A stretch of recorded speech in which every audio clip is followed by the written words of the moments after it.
Praise be Jesus Christ, now and forever.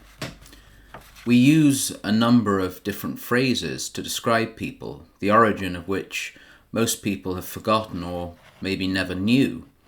Someone might be worth their weight in gold, fairly obvious we might say, but what about someone being described as the salt of the earth?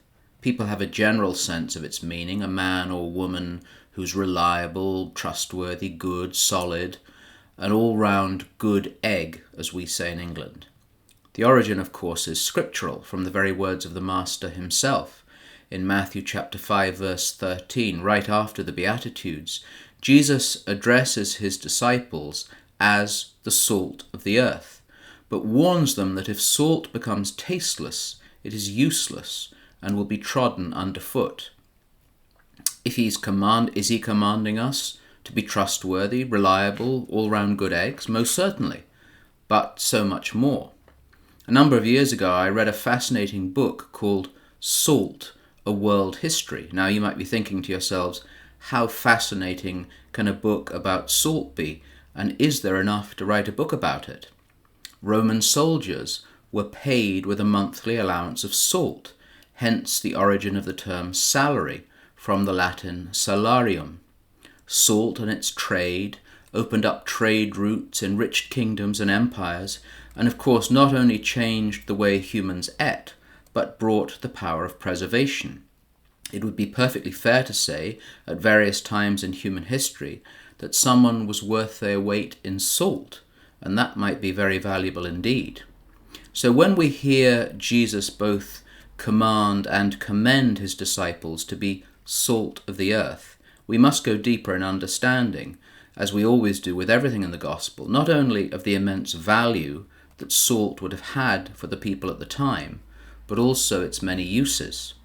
According to Brother Simeon, the spiritual writer, in Greek, Jesus says that if salt becomes insipid, then it's only good to be trodden underfoot. The Greek insipid means to become foolish.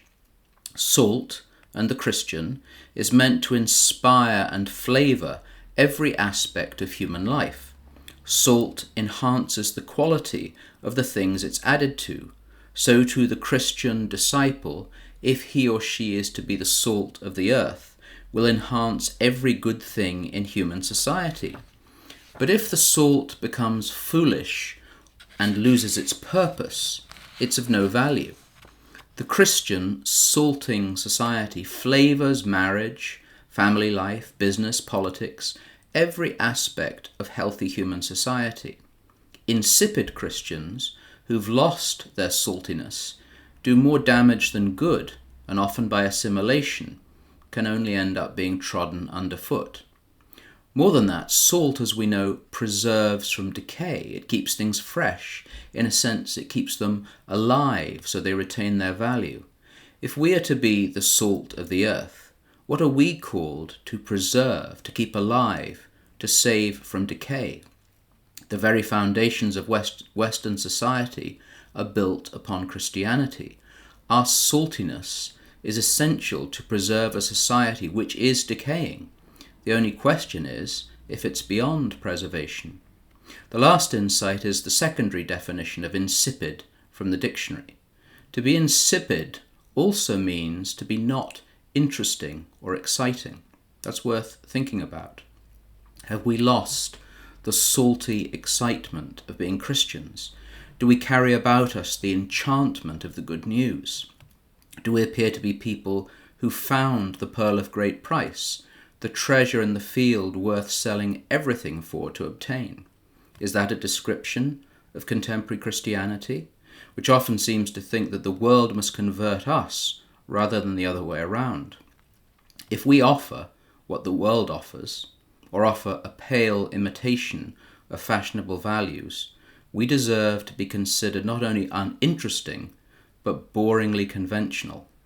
The real gospel is always radical, to the roots, and then it's always exciting, capturing the minds and hearts of men and women in every generation, the brightest and the best. Brethren, rejoice, be perfected, be comforted, be of the same mind, be at peace, and the God of peace and love will be with you.